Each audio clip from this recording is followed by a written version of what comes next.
Unique Xmas present. This encounter happened on Christmas Day. I decided to share it because what happened has been bothering me for some nights. Please excuse me for any bad grammars or typos as English is not my first language. Some background information. I have a childhood best friend, Karen, whom I've been friends for 9 years. She was known to be polite and was well liked amongst adults and peers. She also came across as very enthusiastic and talkative person, such as greeting you with lots of hugs. But it's sad to see how people can change over a period of time, a change for the worse. I was overjoyed to be able to go out with Karen after not seeing each other for the whole year, as we have been busy with our lives. We decided to start our day of fun with a photo taking session at a photo studio. The photo studio is basically a place with individual rooms with backgrounds, props and costumes, and a set of cameras and lights, just like any photo studio setup. But you are given a button that you press when you want to snap a photo. The small rooms do not have separate areas for you to change. Oh boy, did she change a lot. She wasn't the chubby carefree girl I'd always thought she was. She put on at least 20 pounds, smelled like moldy leather shoes, and her lazy eye was worse than ever. But I still greeted her with a warm hug and we went inside. First red flag she raised was when she insisted that every pose has to be us hugging each other, not wanting to ruin the mood and brushing this off as her personality trait. I went along. The second red flag was raised when we decided to take a photo with a formal setting, so I got this tube dress from the costumes rack, but it was rather skimpy, so we got no choice but to strip down to her underwear. I did not feel uncomfortable as we were both girls. It was then that I noticed her intense gaze on me. The way she looked at me was extremely unsettling. It's carnal. All she said was, "Such nice legs." Alarm bells were going off in my head at that point, so I told her that I wanted to end this photo taking session ASAP. She complained that she couldn't get into the dress, as she was way too large for the tiny dress, and asked me to help her in the dress. Whenever I tried to squish away her fat rolls to zip the dress up, she purposefully squirmed about as to elongate the time of wearing the dress. Fed up with her antics, I decided to go to a clock tower we had always wanted to go to. We decided to take the subway. All through the whole train ride, she was being overtly touchy-feely. She kept leaning onto my shoulder and trying to grab my hand. At first I thought she was trying to be friendly, but I was soon proven wrong when she kept on pointing out couples being affectionate nearby. She expressed her jealousy to them and said she wanted to kill the girls as they are taking her place. The couples noticed Kay's impolite behavior and gave both of us death stares. She then took selfies while spewing out lewd comments about me. Then she got this brilliant idea to cheer me up with dirty jokes, all the while laughing and wheezing like a whole frickin' hyena. This is yet another huge red flag. Fast forward to us walking to another train platform to interchanging trains. She kept silent, but suddenly, she clung onto my arm for dear life, but kept making puppy faces and whimpering noises, which sounded more like an asthma attack. I tried to shrug her off, but in vain. Then she broke the silence and asked if I had a boyfriend. I wasn't dating anyone in real life, but I did have someone in mind. After my response, she said something that made me freeze. "I hope you get a boyfriend soon, 'cause I can't wait to see you and your boyfriend fuck." Then confessed to me that she loves me. "You're my girlfriend now. Every time you leave after a meetup, I always feel that something inside of me is missing. I think of you constantly, and I know we would be together forever and ever. I love you so fucking much, and I can't wait to do everything awesome with you." She suddenly leaped into me and groped my ass real fucking hard. I was very mad, so I punched her square in the stomach and scolded her. I told her shut the fuck up and not ruin the mood, okay? So we headed to the area near the tower where there was this Christmas display. It's 1881 Heritage if you want to know. There were loud crowds of people, so I tried to make a run for it. Thanks to my lucky stars, she found me. She was exhausted, and all sweaty because after chasing me, she gave me a steel grip and gave me the most intense stare and said between ragged breaths, "I'm never gonna let go. I can't live without you, and you know what?" I told her again, in the firmest voice possible, that I did not want to date her, and I am absolutely not attracted to her in any way, shape, or form. She said nothing. Climbed onto a ledge of the fountain. It's round. She wanted me to snap a picture of her. Unfortunately, the ledge is not for standing on. A security guard told her to get off, and that is when Kay embarrassed me yet again. She yelped and said that she was afraid to get off. She wanted me to hold out my hand so she could jump off. Well, what the frick could I say? So I extended my hand to expect her to jump normally off, until she literally pivoted into me and caused both of us to fall to the ground. Guess what? She didn't get up.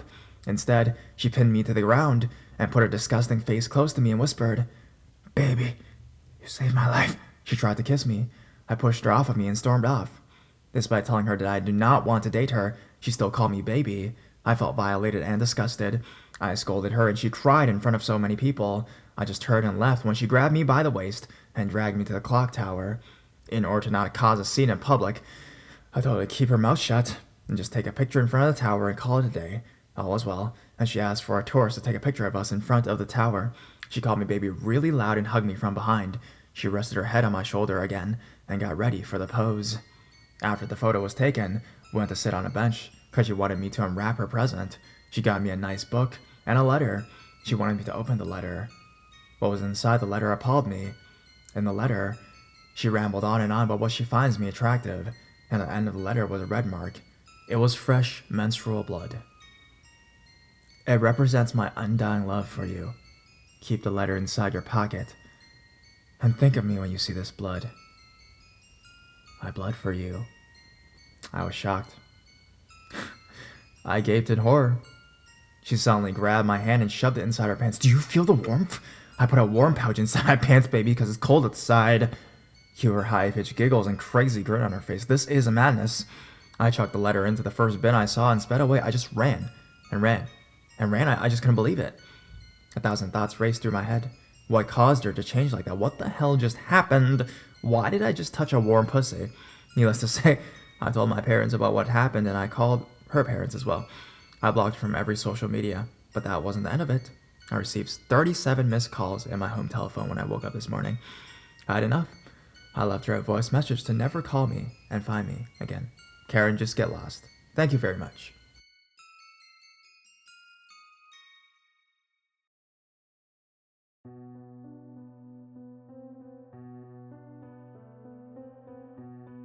Christmas taxi driver.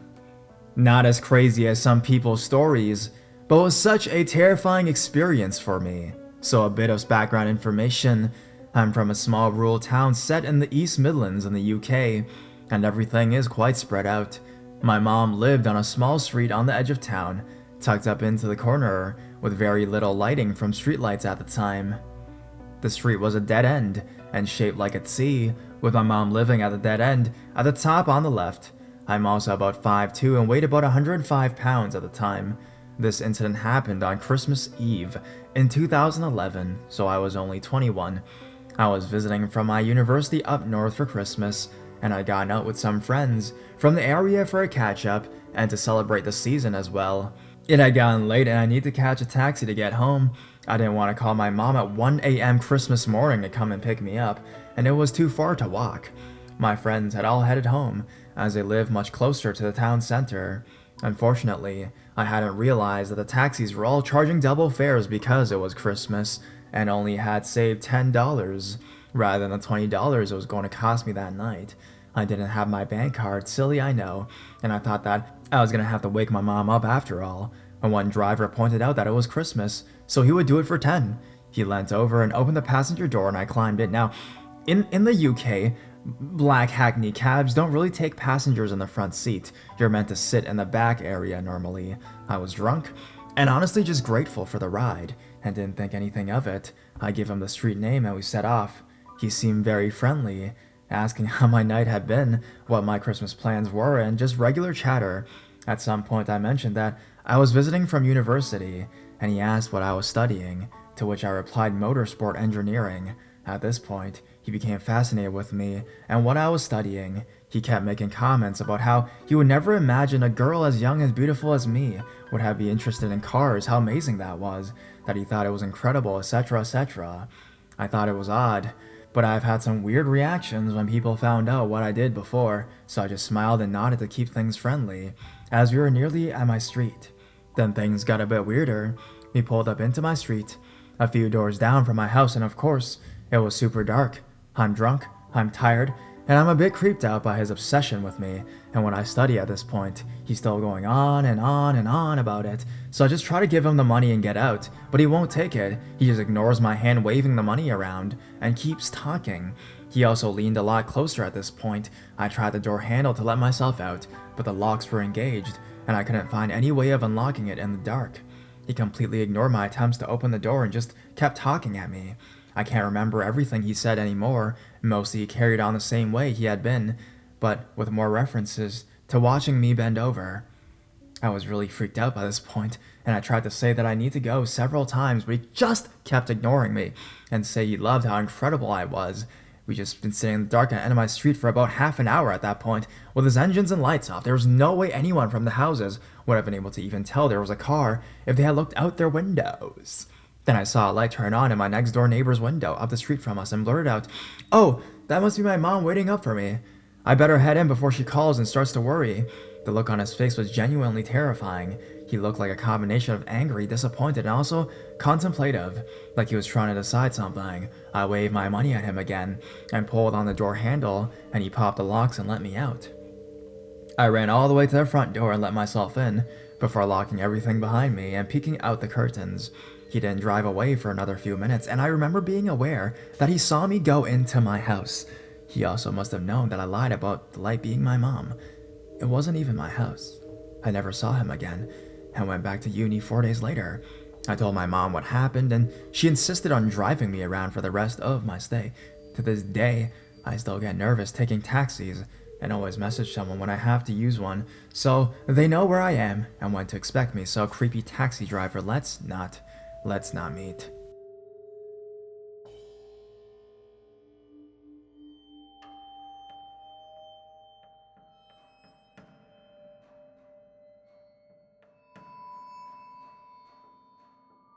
Christmas Hooded Stranger. This happened to my very close family friends on Christmas Day a few years ago. I used to babysit for this family starting at around age 12. I later house and dog sat for them months at a time all throughout my 20s. This story in particular, it was creepy for me because I spent a ton of time in their house alone. So, this story is enjoying a stereotypical Christmas Day evening in the family home. It's wintertime, so it's very dark very early. It's a very drizzly, wet, foggy night outside. It's a large family and the kids are all grown, in their 20s, 30s, most jobs out of states, but everyone has come home to be together for the holidays. Siblings are busy playing with Xmas loots, TVs are all on, Christmas music is playing, food is being cooked and eaten, and there's a lot of laughing and talking. This goes on for many, many hours. The youngest daughter spots her dad standing in the middle of the courtyard, outside in a black hooded sweatshirt.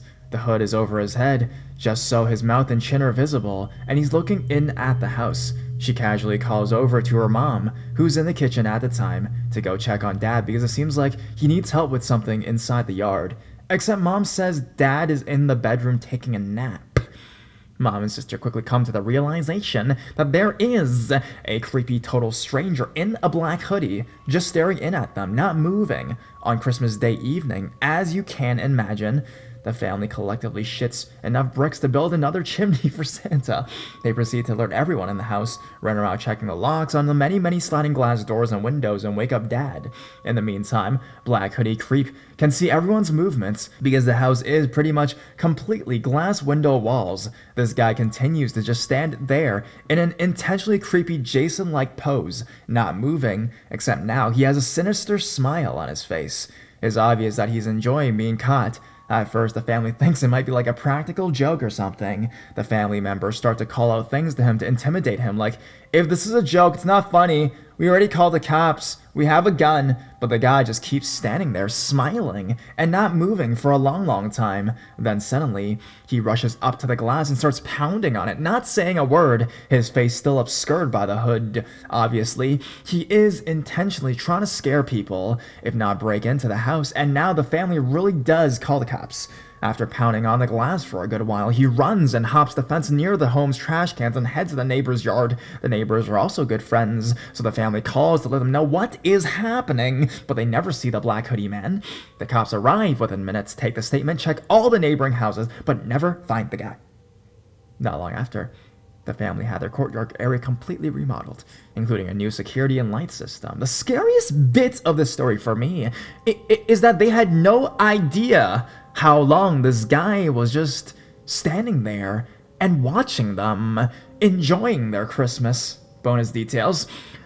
The house where this took place is in a quiet upper-class neighborhood. It's a square home with an interior square courtyard situated on the edge of a steep hill with a busy 6-lane road below. It would be very, very difficult to climb this hill and scale the back wall to access the back porch area, and even harder to escape down without falling into the traffic below. It would be also hard to exit the neighborhood unless climbing through the people's yards without being spotted by cops. Number 2, the home is angled in such a way that the wind blows right through it, causing creaks, drafty sounds, even on mildly windy days. A rustle or crunch sound, but most likely would be ignored. Number 3, the home's layout is similar to many traditional Japanese homes, with sliding doors attached to each section of the house, leading to the square middle courtyard, except rather than wooden panels or screens, this home is all sliding glass windows, hallways. If someone is in central courtyard at night, it is very easy to see into all areas of the house without being seen, due to the reflection of the lights outside. However, the courtyard does have some dull footway lighting. Number 4, the home is beautiful, but they do have some creepy art, including some stone statues of children playing in the courtyard and a collection of cringe clown art that was so popular in the 80s. Also, their senior dog used to growl intently at empty hallways in the middle of the night. Probably just blind or deaf, but it's still freaking creepy. I was also unnerved while the house sitting for them, even before this happened. The last one. Home has a floor-to-roof iron front gate, impossible to climb over, and a wooden gate, possible to climb, leading to trash can storage adjacent to the neighbor's wooden fence. They are the only access points to the central courtyard, and my conclusion, A, the guy was a crazy ex, old-school friend playing a prank on one of them. Now adults, kids, but years have passed, and it was never revealed, so this seems unlikely. B, this guy had some mental problems and or was possibly a, peeping Tom type pervert, and was just having an episode. C, this was a Home Alone type situation, where some guy was squatting in nice homes, counting on the fact that people won't be home for the holidays, and possibly decided to have some fun with his family once he was spotted. I seriously doubt this single guy was planning to actually take on a family of 6+ adults. I have not stayed alone in the house since, as the dog I used to watch passed away some time ago. I would love to hear your thoughts / reactions.